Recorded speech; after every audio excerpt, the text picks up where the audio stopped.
posted on that. $2 billion? That's what the government says JP Morgan has to pay for not warning about Bernie Madoff.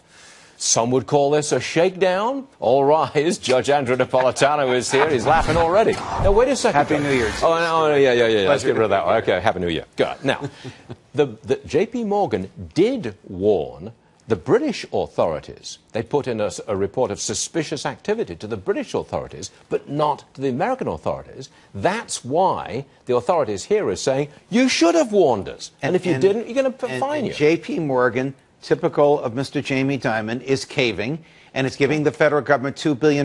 Is the $2 billion going to go to Madoff's victims who sorely need it and who were seriously robbed of their money? No, it's going to go to the federal treasury. No, I heard that $1.5 billion, it was reported by the Wall Street Journal, $1.5 billion will go to the Justice Department. That's the federal treasury. The Justice Department doesn't have its own bank account. What about the victims? The victims? Because the government doesn't care about them. So they rob. The government cares about fleecing money from fat cats. I think people should understand when it's not just this. I mean, every time you hear raise taxes, do this, let's accumulate money, the government, it puts it through this machine and only crumbs come out at the other end. Well, I mean, the victims of Bernie Madoff aren't getting this money. Charles is 100% correct. The victims of Bernie Madoff are getting a lot of money, but the federal government has nothing to do with it.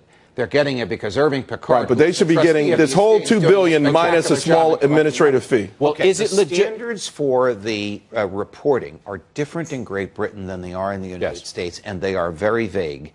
And they basically repose in the bank discretion as to whether to report something as being suspicious. There are some suggestions, repeated activity where the same number pops up all the time and it couldn't possibly be, or numbers just below the reporting threshold. So if somebody were to deposit $9,999.99 100 Wednesdays in a row, it's obvious they're trying to avoid the $10,000 threshold reporting. Right. That would be a suspicious activity.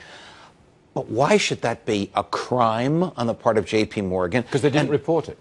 But a crime is something that harms someone with evil intent. J.P. Morgan's failure to report these things was not intended to harm anybody and was not evil intent. It was a judgment call that this was not suspicious because the standards in Great Britain are different than the standards here. So it's not legit to exercise hindsight. The American authorities right now should not, are you saying they should not exercise that hindsight and say, you should have known, you should have warned, and because you didn't, we're fining you? And so they're basically is saying... Is that not legit? It's not legitimate. They're basically saying, we indicted you.